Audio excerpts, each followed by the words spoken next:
And we are moving to the next talk by Professor Unruh, analog measurements of accelerated radiation, or a new type of acceleration particle detector.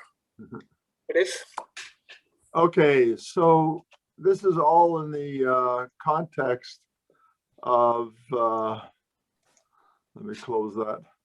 This is all in the context of analog systems, where one is trying to, since one can't do experiments on the system one would really like to do the experiments on, finding other systems which are described in the same way or in a similar way to do the experiments on those as well, to at least test the logic of one's arguments in the original case. For that, I got interested in this, trying to understand gravitational particle creation, for example, in black hole evaporation, way back in 1980. After, Stephen had his prediction that black holes should emit thermal radiation proportional to 1 over the mass. Do his arguments actually bear out? And we did some experiments back about 10 years ago now, in which we at least looked at the stimulated emission from an analog system. This was an experiment in which we had a water tank and we had water flowing over an obstacle here. The velocity of the surface waves in the water are changed by the decreased depth of the water just over this obstacle. There's a wave generator up here, and one can measure basically stimulated emission sending in waves, and you look at the stimulated emission given off by the horizon here. In this case, one is doing the time inverse, i.e. looking at a black hole horizon rather than a white hole horizon. But since physics is supposed to be time reversal invariant, that's fine. And what we found was, here's a fit. These were the experimental points of the expected emission, quantum emission that's given off. And here the line is the best fit for the thermal hypothesis, that the system behaves as if it had a certain temperature. And we notice that it fits really well. So this was one of the first successes of this sort of analog scheme. Recently, well, 7 years ago, in the last 6-7 years, Jeff Steinhauer has also done a quantum system by building a similar kind of waterfall in a Bose-Einstein condensate. And in that case, looking at the entanglement between the radiation that's emitted via the horizon, in this case, a black hole horizon, in this Bose-Einstein condensate, and showing that they are entangled, the waves are entangled coming out of the two sides, just as would be predicted by Hawking's argument, where the radiation going into the black hole is entangled with the radiation that is given off by the outside. Steinhauer's results are also consistent with, but I don't think the accuracy is there to really say that this is also a thermal spectrum. But even before that, shortly after Stephen wrote his paper, I was trying to understand what particles were and where in the world these particles were arising from near the horizon of a black hole. And Parker had looked at quantum effects in background cosmologies, where he defined his particles as being spatial modes of the quantum field, and playing around in order to make it make sense. If one just did the naive approach, one would find an infinite number of particles would be created in an infinitesimal amount of time. So he had to do various adiabatic approximations in order to get a sensible answer. On the other hand, when you're looking at a black hole, you don't want to use spatial modes, because spatial modes to define the particles, because the black hole is localized in one certain place. And in fact, the particles that are created in the Hawking process have wavelengths which are of the same order as the size of the black hole. So instead, I came up with the idea of defining the particles by localized particle detectors. And this is sort of, I didn't have this in the paper, but is the way in which I encapsulate that idea is that a particle is what a particle detector detects. We have a detector, which is some localized system, has various energy levels. The particle in, let's say, a particle inside a box, or let's say a two-level system, spin of an electron, for example, coupled to the field that one wants to detect. And in the absence of any external radiation, that particle will simply sit down in its ground state and never leave it. However, when a particle comes by, it excites the detector, and you find that your detector is now in an excited state. And that sort of defines a very simple model of a detector. And that gave the result that if you accelerated one of these particle detectors in the vacuum state, you'd find that it reacted just as though it had a temperature proportional to the acceleration of the detector. It turns out that that's necessary in order to make the Hawking process consistent as well, but I'm not going to go into that. The big question is, we've now measured Hawking radiation. Can you measure this kind of acceleration radiation in an analog system? There are, of course, real problems with this. One is, if you constantly accelerate a detector, you need a very, very big laboratory. If you're trying to detect relativistic particles, you've got to accelerate the particle detector up to the velocity of light, or very close to the velocity of light, on a very short time scale. And you have to measure for a long time in order that the particle detector will actually see this particle, that the particle has enough time in order to excite the detector. This means that you very rapidly need a particle system, a laboratory, which is much bigger than the solar system in order to carry out the experiment.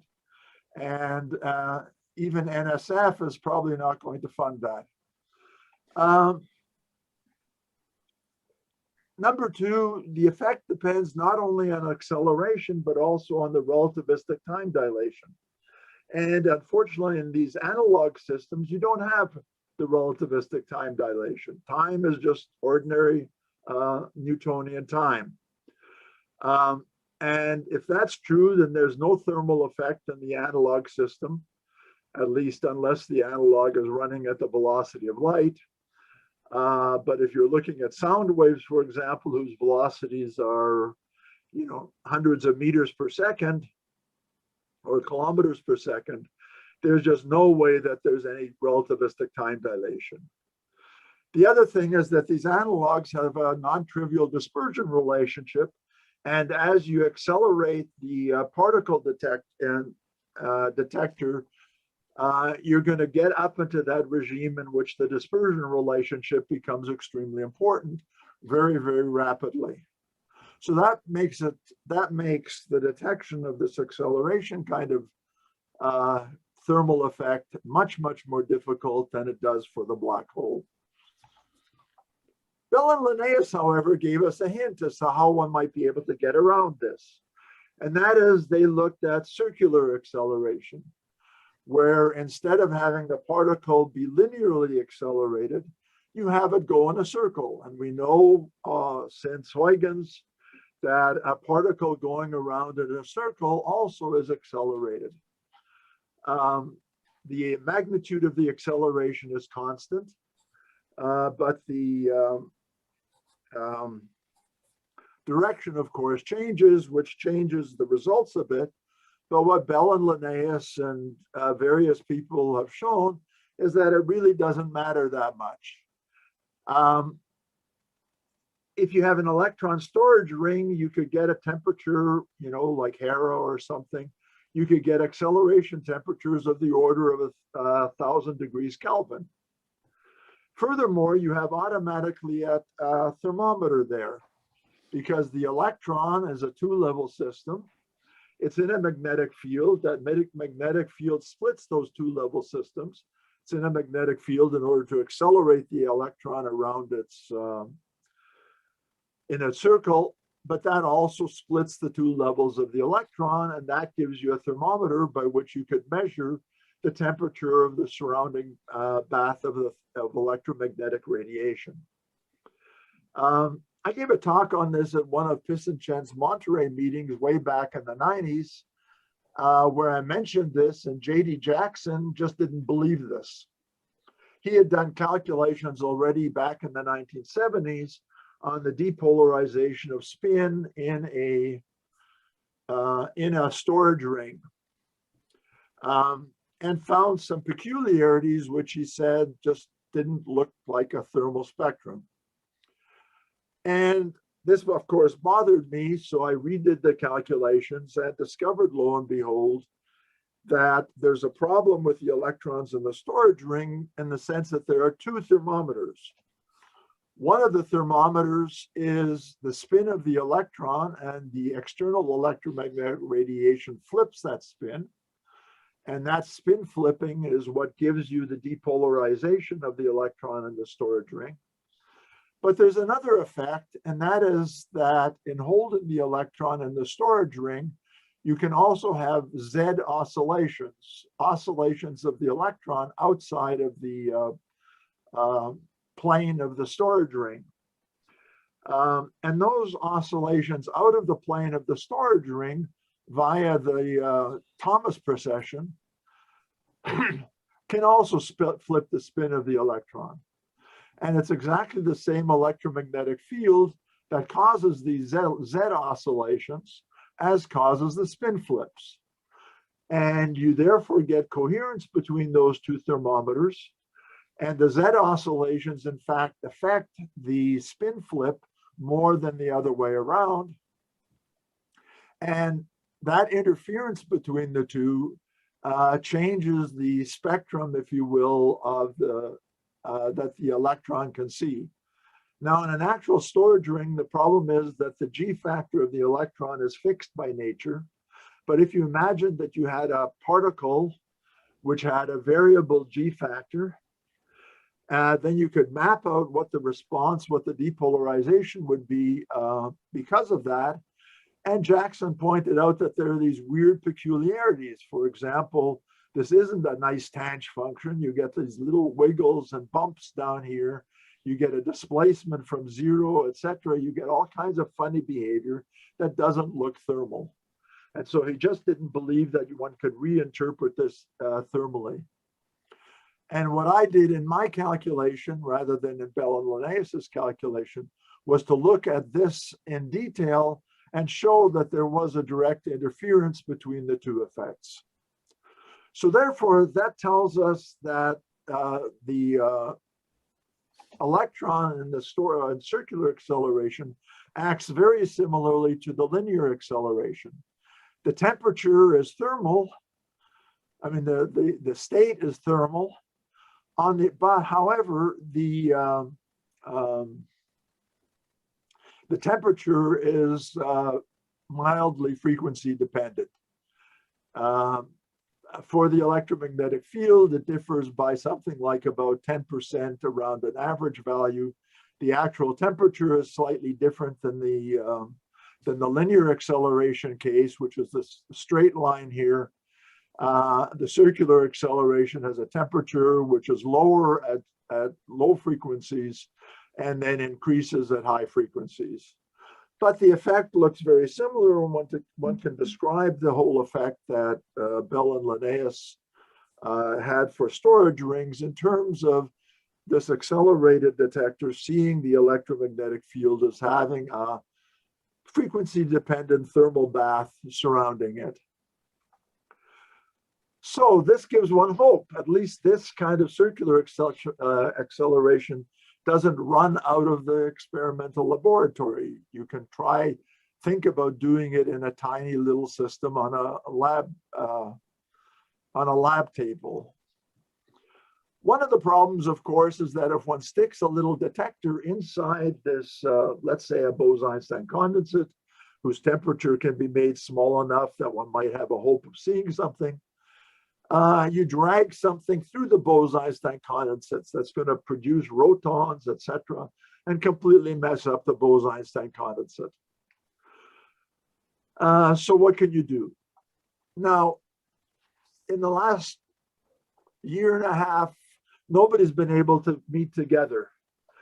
And this is an example of how important it is to have these conferences where you actually see the people, where you can wander down the hallway and chat to each other after the conference. Jörg Schmidtmeyer, who's a Bose-Einstein condensate experimentalist, came up to me in the corridor after a meeting at Nottingham about 2 years ago and said, could we use a laser somehow to measure this? And due to various stuff that I'd worked on, not directly this, I said, sure. And then with a whole group of people, students, Silka's group in Nottingham, some people from Jörg's group in Vienna, we came up with a new detection kind of process, or in a sense, it's like a transformer rather than a transducer, or a transformer rather than directly a detector, and a new kind of interferometer, an interferometer in frequency space rather than in real space. The detector is just a laser spot. You shine a laser beam onto the BEC. And the Bose-Einstein condensate has density fluctuations in the Bose-Einstein condensate, quantum density fluctuations. They're just sound waves. Those density fluctuations phase shift the laser beam as it goes through the Bose-Einstein condensate, because the Bose-Einstein condensate has an index of refraction which is proportional to the density of the integrated density of the BEC. That density fluctuation therefore produces phase fluctuations in the laser beam. And you can sweep the laser beam over the Bose-Einstein condensate and have it follow some path and measure the density fluctuations, the quantum density fluctuations in the Bose-Einstein condensate as the laser beam, at the point where the laser beam intersects the Bose-Einstein condensate. So you can then measure the photons in the laser beam in order to measure the effect of the phonons in the BEC at the point where the laser beam is interacting with the Bose-Einstein condensate. There's not a two-level system. It's not an n-level system. In the UDW kind of detector, you have a two-level system.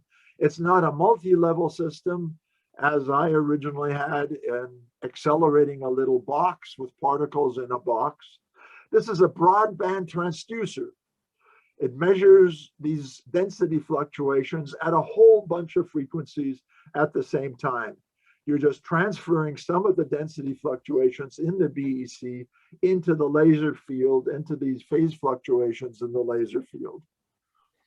One of the problems, however, is that, as with optical tweezers, we know that the laser field exerts pressures on the Bose-Einstein condensate. In fact, if you have the properly tuned laser beam, you can levitate particles using the laser beam. It attracts the Bose-Einstein condensate into that laser beam. And that's, of course, a bad thing to do to your BEC. It stirs up the BEC just as running a little quantum dot, for example, through the BEC would do. However, with photons, you have a possibility of looking at various frequencies. And in particular, if you have a resonance in the BEC, if you have your laser beam tuned on either, two laser beams tuned on either side of that Bose-Einstein, of that resonance, in one case, it decreases the index of refraction. And in the other case, it increased the index of refraction. In one case, the index of refraction decreases. In the other case, it increases. If you have them going through at the same time, they cancel each other out. So you don't get this optical tweezer effect. And there turn out to be various quantum advantages of this as well, which I will mention later. This is just like, pushing somebody on a swing. If you push somebody on a swing at low frequencies, they just follow the force. If you push them above the resonant frequency, they go in opposite directions to the force. They oscillate out of phase with the force that you're applying. And the dipole moment of the atom does exactly the same thing. And in one case, it decreases the index of refraction, and in the other case, it increases the index of refraction. So what you want is to have this is just saying what I've just said. Now, in some ways, what we're going to do is to do something very, very similar to LIGO. Here's a picture of LIGO. You have this interferometer in which the light goes down one beam in one direction, and in the other direction, and you interfere those two beams. You set it up so that this is sensitive to differences in motion of these two detectors. If this detector moves in, or if this mirror moves in and this mirror moves out in distance, then the detector is sensitive to it. If they both move in the same direction, it's insensitive. And this, this is a standard kind of interferometer. And they've been able to do absolutely astonishing things with this, as we all know, in order to detect absolutely tiny motions of these mirrors. Well, what we want to do is to set up the same kind of interferometer. The only thing is that we are going to set up the interferometer not in physical space, but in energy space. So this is a paper that the group published just recently in 2020. And the idea is the following. You have a laser beam come in here from the left. It goes through a modulator. This is something with, megahertz kind of changes in the index of refraction going through there, so that you produce two sidebands at different frequencies around the central frequency. These are split. This guy is split by the frequency that you're feeding into the modulator. These are, of course, phase coherent with the central beam. You then filter out the central beam so that you just have this one laser beam, but with two separate frequencies in it. You run that through a deflector. You run those deflected beams through the Bose-Einstein condensate. And now the upper frequency will get phase shifted in one direction, and the lower sideband will get phase shifted in the opposite direction. You do this very carefully so that those deflections are equal but opposite as it goes through the BEC. You bring the beam back together onto a photodiode, and those two beams will interfere on that photodiode and give you a signal which is proportional to the difference in the index of refraction at these two locations in the BEC. By this deflector, you can move this in a circle, and therefore you've effectively got a detector which is moving in a circle around the Bose-Einstein condensate in, one hopes, let us say, the vacuum state of the Bose-Einstein condensate, and therefore measure what is the particle number as seen by this moving detector inside the Bose-Einstein condensate. Remember, the interference is taking place not because of two beams going in different spatial direction. At any time, the beam is only going along this one path, but because the beam has two different frequencies. So you're doing an interference experiment in frequency space rather than in real space on this detector. So this looks just like LIGO. The modulator is like the half-silvered mirror that splits up the beam into the two paths, in this case, the two paths in energy and frequency space. You then have it interact on the circular trajectory, measuring the density fluctuations at different points in this Bose-Einstein condensate, just as you do it in LIGO. This is just repeating this again. The frequency of the laser beam would have to be right on the resonant frequency of the atoms in the BEC, and you separate them out by megahertz via the modulator. And those are the two paths that these two beams are traversing through the BEC. They cancel each other's effect on the BEC, so that it turns out that, in fact, the oscillations in the BEC, as I'm going to mention, the quantum oscillations in the BEC are not affected by the laser beam. It neither damps them out nor amplifies them. They just come out of it as before. It does, however, introduce noises into the BEC. This is the electromagnetic field before and after the Bose-Einstein condensate. One has the two beams at frequency plus or minus capital omega. And all that the BEC does is produce a phase shift because of the differing index of refraction inside the BEC. And when you interfere those two, it's that different phase shift that you're looking at on your photodetector. You, of course, also have the annihilation and creation operators for the Bose-Einstein, for the electromagnetic field that one has to be worried about. Here I've labeled the fluctuations within frequency nu of that central frequency omega naught plus capital omega by the letter A, and the annihilation operators within frequency nu of omega naught minus capital omega I labeled by B. Notice that no matter whether nu is positive or negative, these are both annihilation operators, because one is looking at a frequency of the electromagnetic field here, which is positive frequency no matter what the value of omega is, because big omega is much, much smaller than little omega. Big omega is kilohertz or megahertz, megahertz or gigahertz, whereas little omega is 10 to the 15 hertz. So these are vastly separated in frequency. And after the electromagnetic field has gone through, you get this phase shift, which is proportional to the density fluctuations. The density fluctuations one can also linearize and do assume that they're small, which they certainly are, and linearize this whole system in terms of the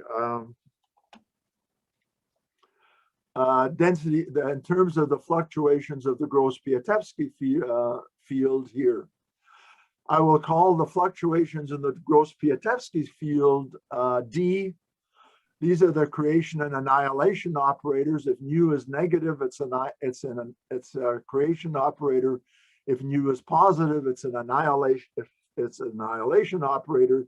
Note that this is the opposite. This is not like the A's and B's, where both for negative and positive nu's you had annihilation operators. If you look at the frequencies above, because this is an annihilation operator for nu less than 0, if you look at frequencies above and below, so this is above the central frequency of each one of those beams, this is below the central frequency of the beams, we subtract those two beams together, you find that this system operates as a two-mode squeeze state. And the interesting thing is that if you look at the interaction of the electromagnetic field, X and Y are the fluctuations in the electromagnetic field, the fluctuations in the electromagnetic field affect the D, the annihilation operators of the sound waves in the Bose-Einstein condensate, but they do not damp them out, nor do they amplify them. The original fluctuations, the original sound waves that were there, stay there. Basically, what happens is that the effect of X and Y cancel each other out in their effect on D. They do, however, feed noise in. But the back action does nothing to damp out the sound waves themselves.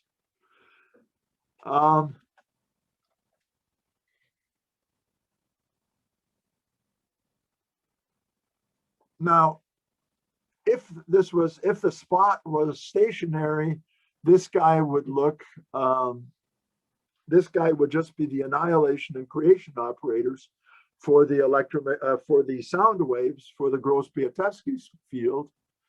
What happens if it's moving? Do they still act like annihilation and creation operators? And the answer is, if one is following a killing path through the metric, then the answer is yes. And circular motion is a killing path through the space-time of the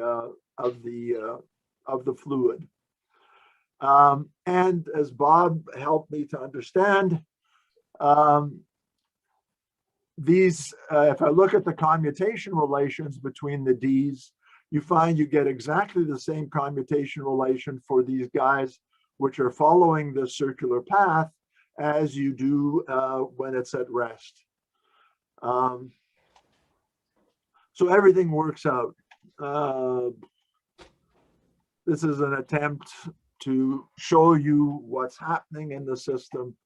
I'm not sure. This frequency is about 10 to the 15 hertz. These frequencies are, let's say, a gigahertz, about 10 to the 9 hertz. And we're worried about in the Bose-Einstein condensate for you having values of the order of let's say a kilohertz at most. So all of these frequencies are extremely well separated from each other, and one doesn't have to worry about them affecting each other. The X's and Y's are the combinations of the stuff above and below the central frequencies at omega plus or minus capital omega. So this system is in fact just like LIGO. Just as LIGO is sensitive to differential motion of the two mirrors, this system is sensitive to differential changes in the index of refraction of the BEC at these two frequencies. But one of the nice things is that it doesn't damp out the mirror motion. In LIGO, if you didn't have the cavities, if you just had a straight Michelson interferometer, the light reflecting off the mirrors would damp out the motion of the mirrors.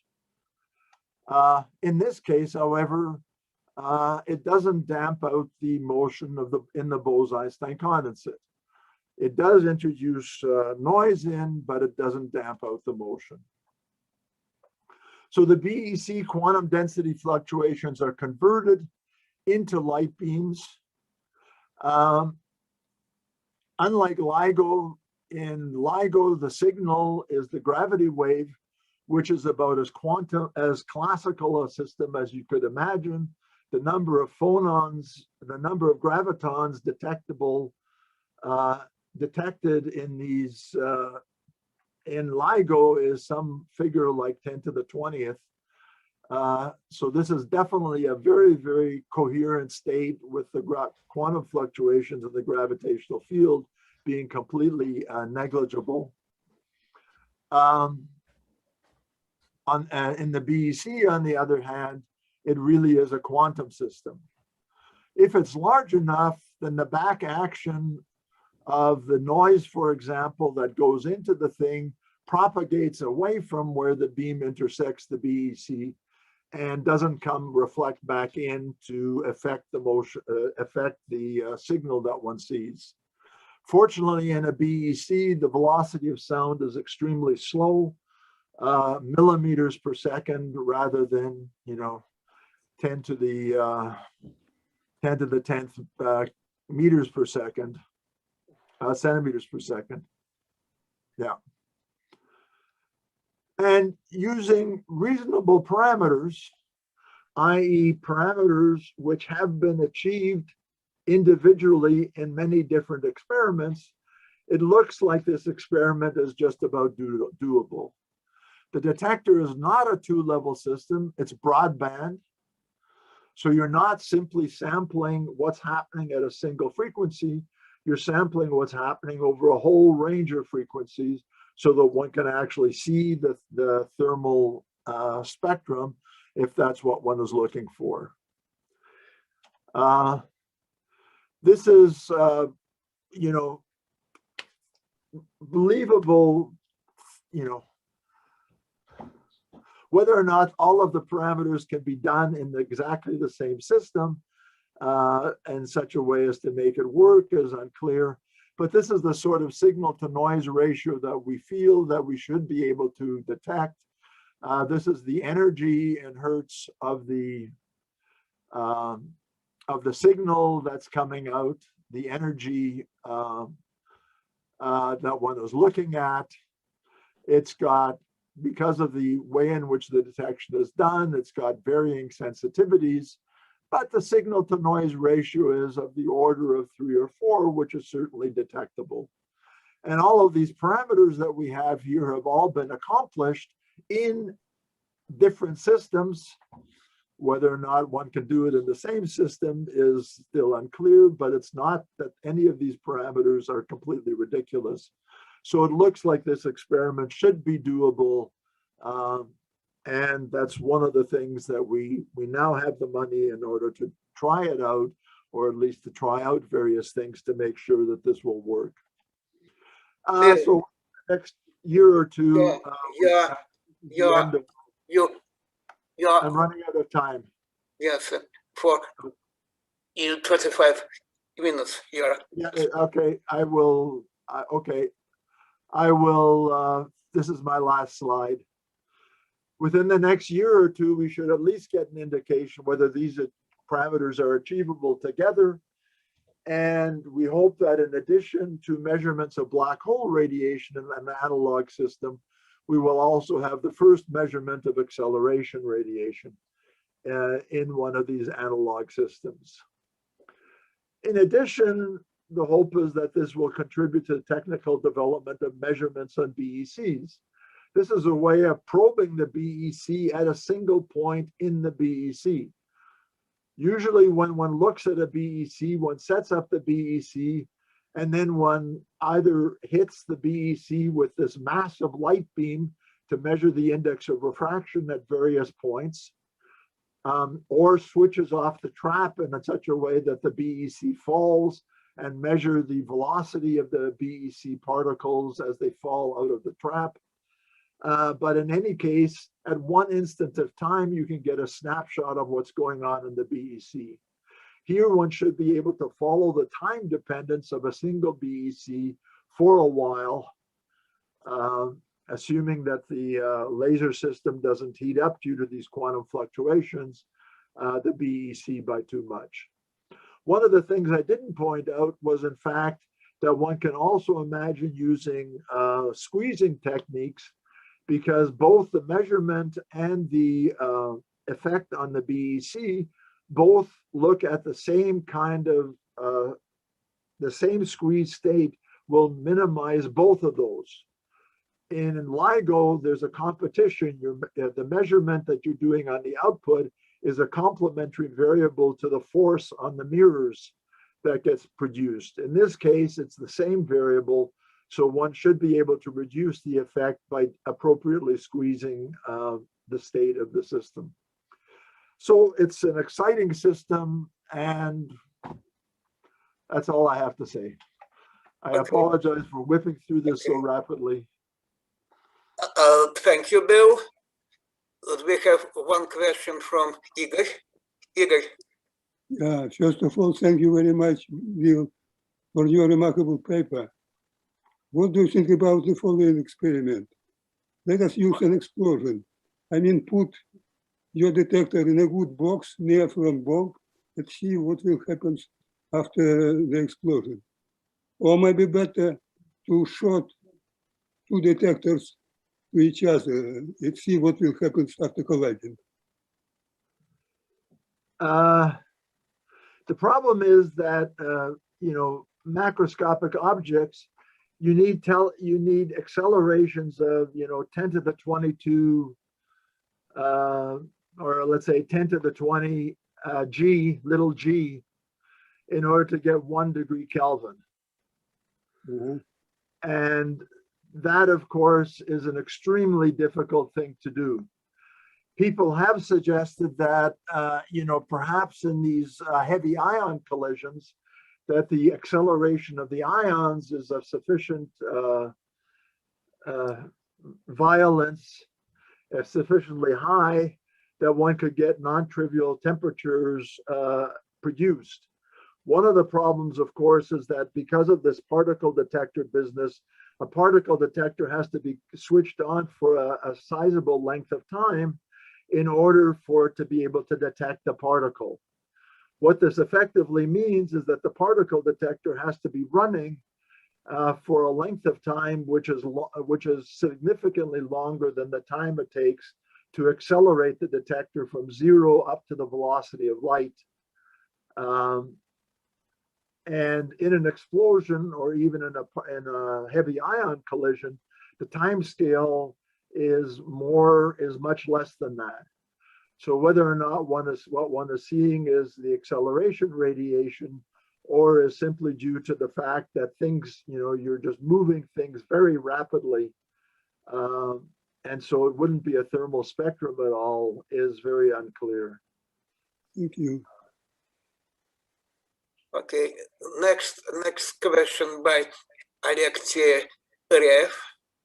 Well, just I have a short comment related to previous discussion that indeed in heavy ion collisions there is a very large acceleration, and actually what happens that action of this acceleration to spin appears, and indeed Unruh temperature appears there, which is of order of MeV. And of course, this is a point of about detector. Well, if really the spin is measured in particle decay, which is an accelerated frame, then it's a way to have accelerated detector. Of course, this is not so direct than just ideal experiment, but has clear also, I would say, quantitative relation to Unruh temperature. Right. As I said, I would worry about that situation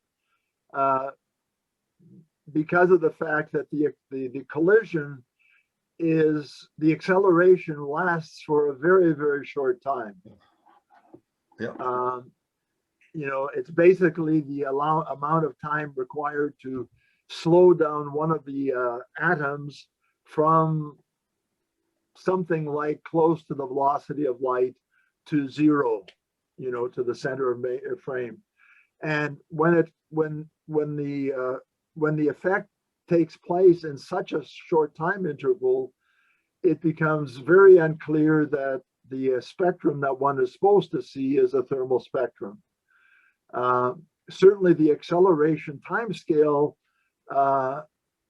which is, the collision time scale, is going to come into the answer.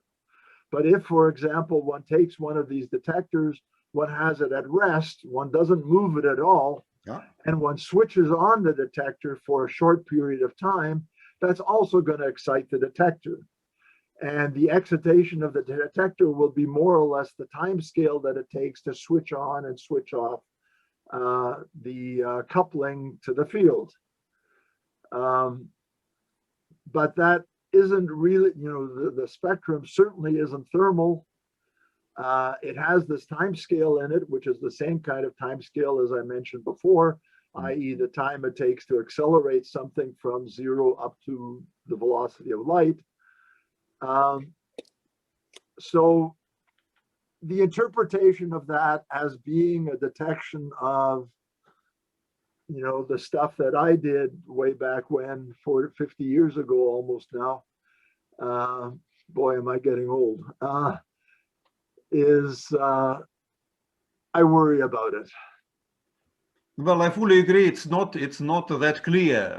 But what is somehow inspiring that indeed in just statistical description, Unruh temperature does appear. This is Right. this is observation. Right. Yeah. Thanks. Okay. Let us thank Professor Unruh once more.